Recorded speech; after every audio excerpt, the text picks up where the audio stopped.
Hansei, I'm Krisanachkite. Welcome to APTN National News Daytime. A 10th person has now been charged in the death of 30-year-old Timothy Tootoosis, who is from the Poundmaker Cree Nation in Saskatchewan. 26-year-old Danica LaPlante was arrested last Tuesday and made her first court appearance in Saskatoon on Wednesday. She has been charged with first-degree murder, unlawful confinement, and offering an indignity to human remains. Tootoosis' remains were found in a home in Saskatoon on December 18th of last year, while Saskatoon police were executing a search warrant in a home in the 1700 block of 22nd Street West in the city's Pleasant Hill neighborhood. A total of 6 men and 4 women have been charged in the case, with their ages ranging from 22 to 45 years old. One of them includes Tootoosis' cousin Nikita Tootoosis, who has been charged with manslaughter. 9 have been charged with first-degree murder, and 6 of them have been charged with unlawful confinement and offering an indignity to human remains. This morning, Manitoba RCMP announced that they arrested and charged 27 people in the Bonabonabee Cree Nation in northern Manitoba, thanks to the RCMP's latest drug trafficking operation, Project Dairy. Project Dairy was launched 6 months ago by Manitoba's RCMP's integrated law enforcement team after several violent incidents occurred in Bonabonabee, including arson that destroyed the First Nations band office. Through their investigation, the RCMP said they uncovered a criminal organization that arranged the shipment, processing, packaging, and transportation of drugs into the community that included cocaine, oxycontin, fentanyl, and carfentanil. RCMP says some buyers thought they were purchasing Oxycontin pills, but were instead given fentanyl, a more powerful and life-threatening drug. Float planes were also used to fly large quantities of alcohol to bootleg to residents. 51 charges have been laid against 27 people. 18 of those 27 people live in Bonabonabee, with the remaining from Thompson and Winnipeg. 33-year-old Luke Greaves, the suspected leader of the criminal network, was arrested while in Milner Ridge Correctional Center. RCMP say since the arrests, Bonabonabee has seen a 67% drop in the reduction of calls for service compared to last year. And our TR Wheatley will have more details in your evening news, including a number of suspects that have yet to be arrested. A longtime chief of the Thunder Bay Police Service has died. Dedicated more than 3 decades to policing in Thunder Bay, serving in leadership roles, criminal and drug investigations, and incident command, Levesque became Thunder Bay's 8th chief of police in 2011. During his time, he began a systemic review of the Thunder Bay Police Service, which concluded, among other things, that systemic racism existed at an institutional level.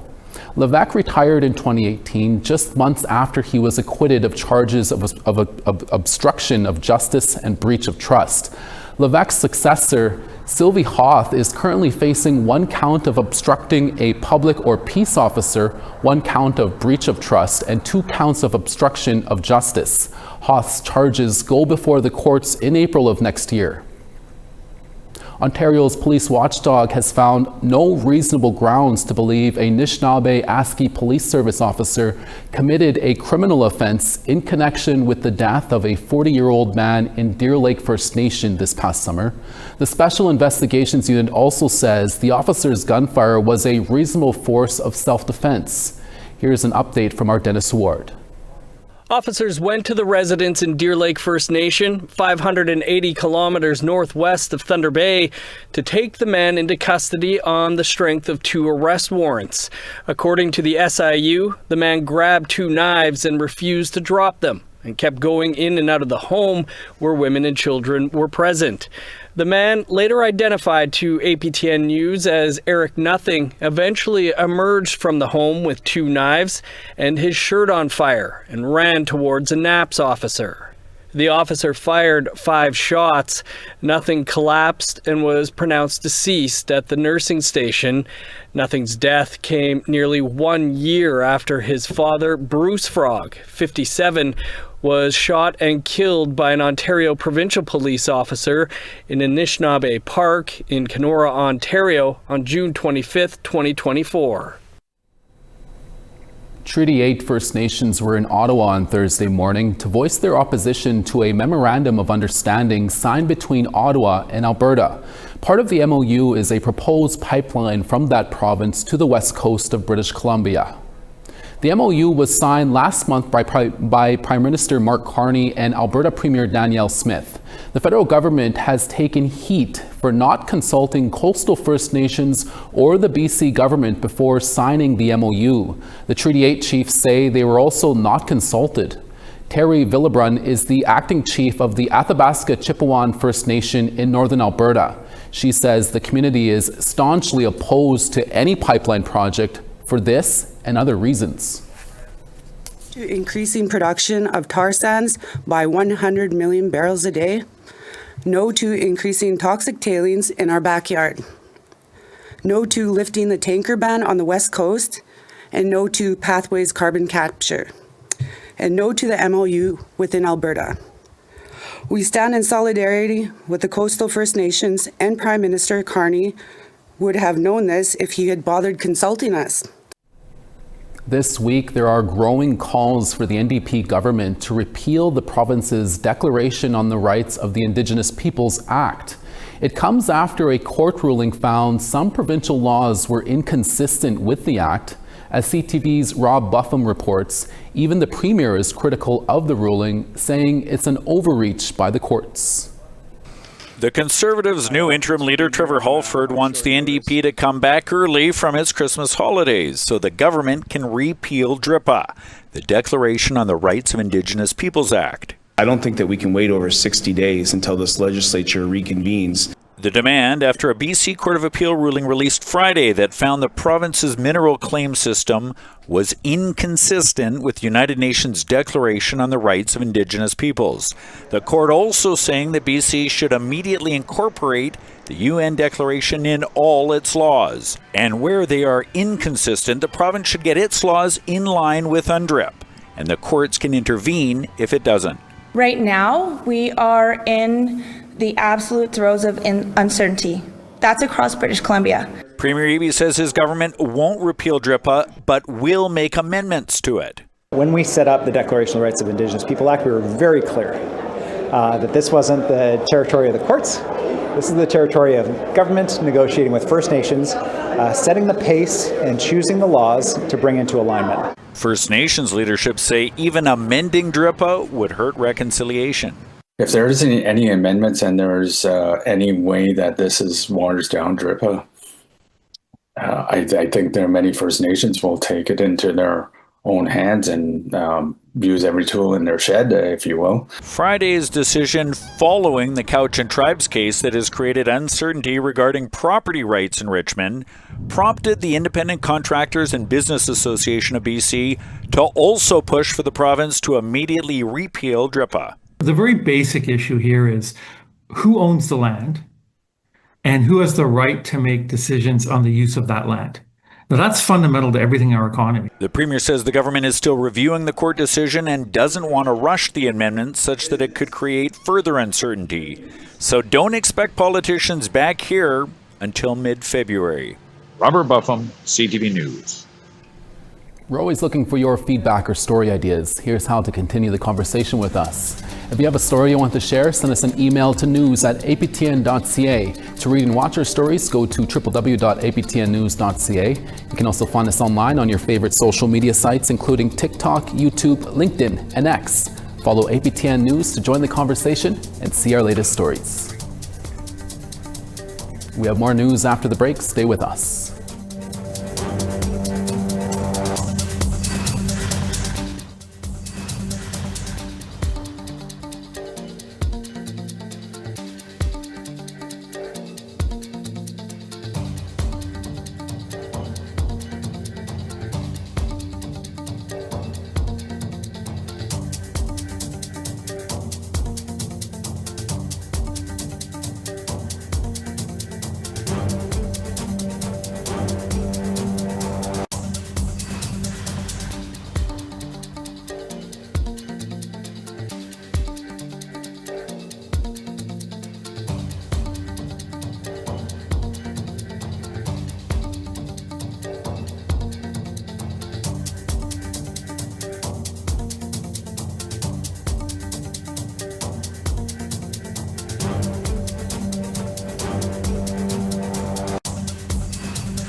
Welcome back. A recent federal court ruling is putting the federal government in the hot seat. The ruling states that Canada has a legally binding fiduciary duty to provide adequate on-reserve housing. At the forefront were two First Nations, one in northern Manitoba and the other in northern Ontario. With the details, here's T.R. Wheatley. In this downtown Winnipeg office, the Ansinu Ugamawan Grand Council speaks about a recent landmark federal ruling about on-reserve housing. They gathered evidence of moldy homes, frozen pipes, families in tents. St. Teresa Point Chief Raymond Flett, the main plaintiff in the class action, says his community and many others have faced generations of broken promises dating back to the treaties. Treaty leadership means fighting smart, fighting long, fighting together. On December 5th, Justice Paul Favel ruled that Canada owes a legally binding fiduciary duty to provide adequate on-reserve housing. Not to accept federal crisis response when Treaty 5 promised prevention. Not to settle for emergency measures when our elders deserve dignity. Not to watch another generation breathe black mold. Known as the National First Nations Housing Class Action lawsuit, it had over 100 reserves opt in. In his decision, Favel said, homes on reserve are, quote, poorly constructed, unquote, and that many lack running water or sewage systems. Favel reviewed about 1,200 pages of evidence, including hearing from a dozen expert witnesses and a couple of dozen people who lived in the poorly constructed homes. Sandy Lake Chief Dolores Kakagamic was the co-plaintiff. This is a victory for all First Nations. The court has said that it's time we work together. We invite Canada to do the right thing. Prime Minister, quit fighting us on this and build with us. While this ruling is positive, the Ansinu Nation, more commonly known as the Island Lake region, is facing another crisis. Grand Chief Alex McDougall says the 4 isolated communities are facing a hepatitis A outbreak. Higher prevalence of Hep A in Garden Hill currently. I think we had 89 confirmed cases, a fatality, and we have a number of cases in all of the Island Lake communities going through the same numbers. Meanwhile, the federal government has 30 days to appeal the decision, something the Ansinu leadership say they've prepared for. However, if the feds don't appeal, the lawyers working this class action suit say they can start working on stage 2 by February, where they will determine Canada's breach of its duties on a First Nation by First Nation basis. T.R. Wheatley, APTN National News, Winnipeg. Efforts by not-for-profits to combat homelessness in Yellowknife are centering on the voices of those with lived experiences. And as Charlotte Morit-Jacobs tells us, that by sharing their insights into systemic barriers, they are helping themselves with new training possibilities on the horizon. Not down anyway. From a distance, it may appear informal, country food and conversation. But these ladies' lived experiences of being homeless in Yellowknife will inform programs geared towards ending their housing insecurities.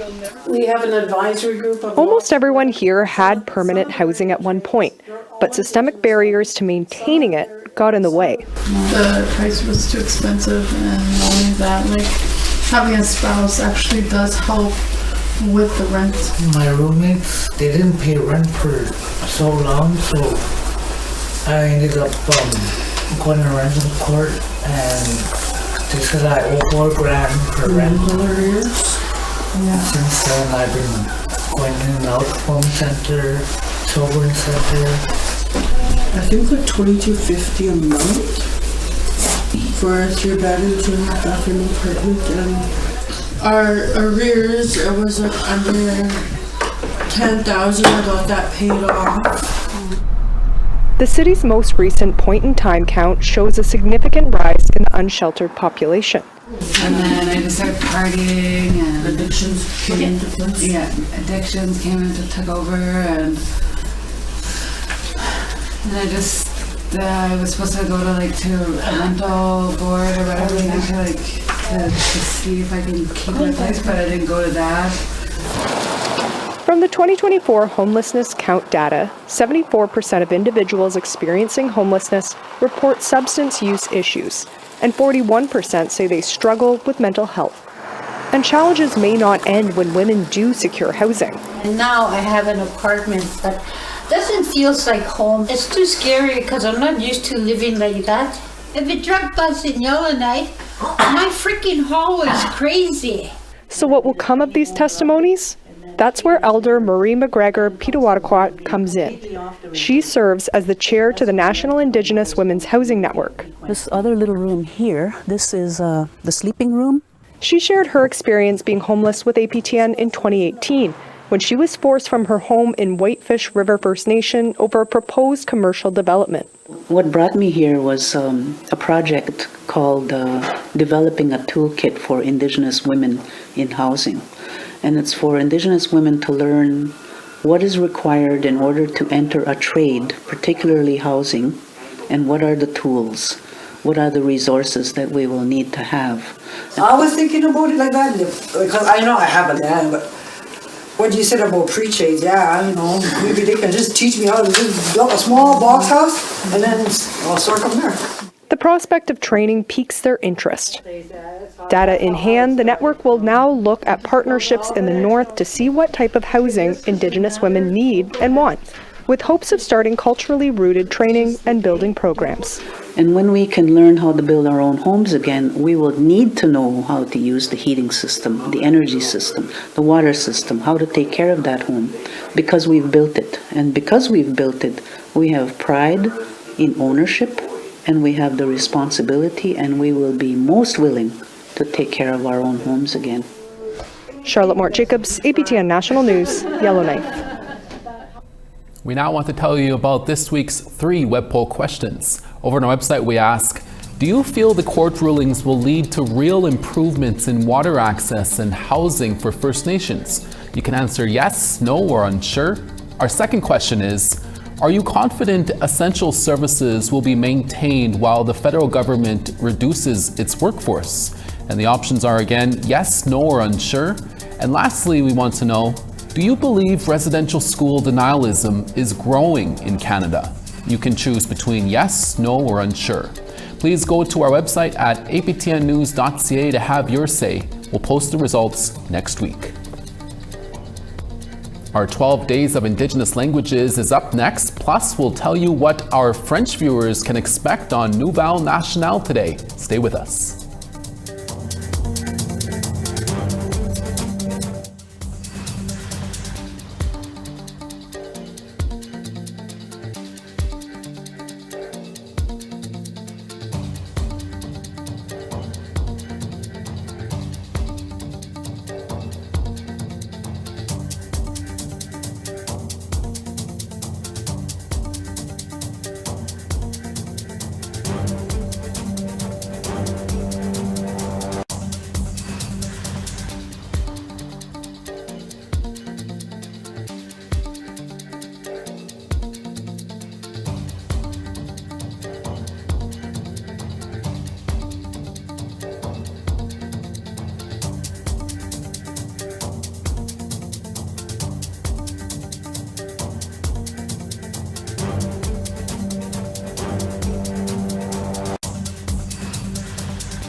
On the east coast, Charlottetown -6 and flurries, Halifax rain and -1.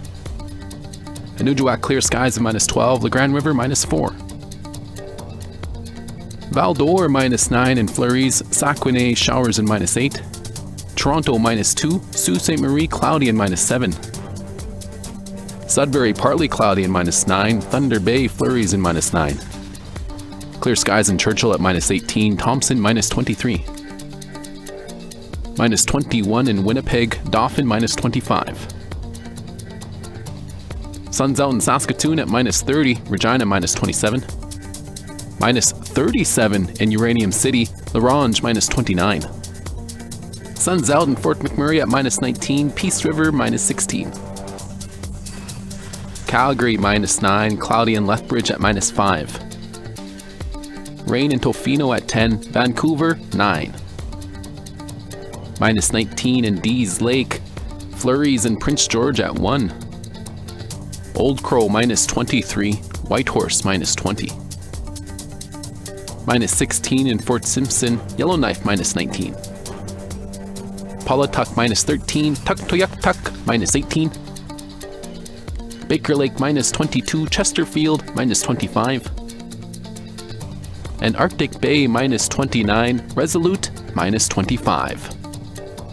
It's time again for our Christmas language segment. It's APTN National News version of the 12 Days of Christmas. And as today marks 8 APTN work days left until we are all on holidays, we bring you some Ojibwe teachings from right here in Manitoba.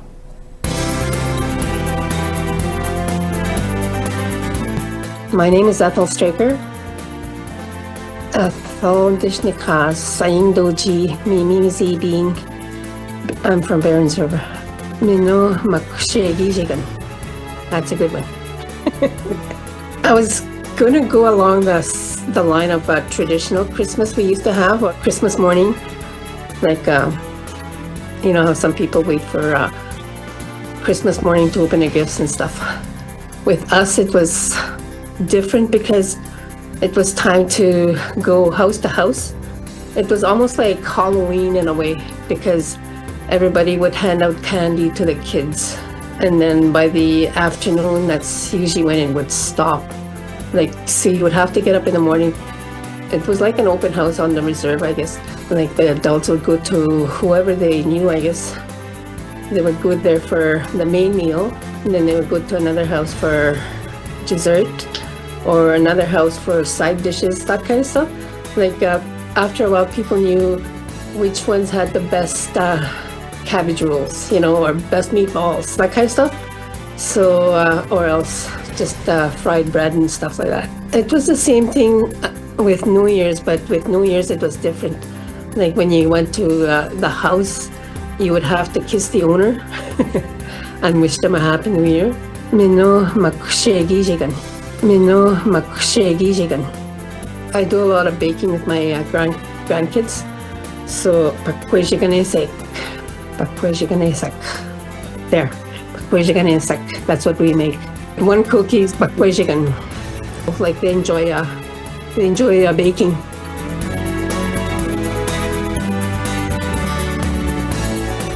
It's Friday, and that means that joining us now is our host of Nouvelle Nationale, Kim Sullivan. Tansei, Kim.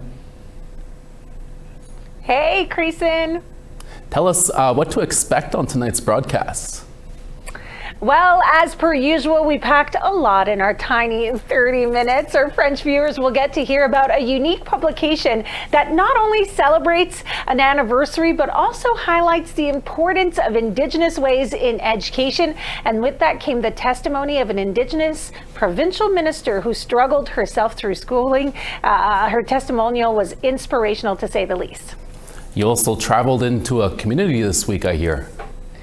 We did. We headed out to the smallest reserve in Canada. It's called Kakuna 22. It measures less than half of a football field. A small space, but big hearts, though. The council has been organizing for the last 10 years a distribution of Christmas baskets, full of goodies from the land for members who are mostly diaspora. So it was fun to be there and to see it in action. I hear you even got a chance to help out. It was freezing, so the only way of keeping warm in between my interviews was to help them pack those baskets. But in all honesty, it was amazing. I loved it. Yes, for sure. And you end the show with an interview about mining exploration.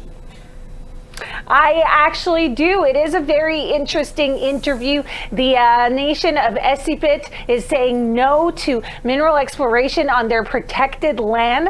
They explain to us the situation, but also how they are helping promoters along the way as well. So it is a good end of show interview.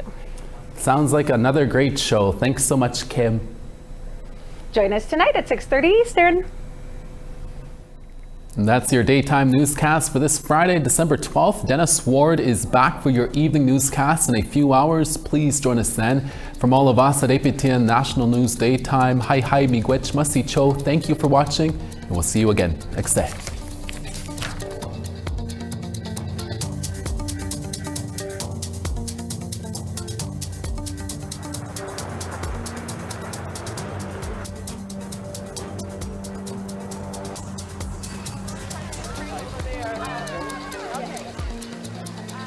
Yeah, that's maybe 6 hours.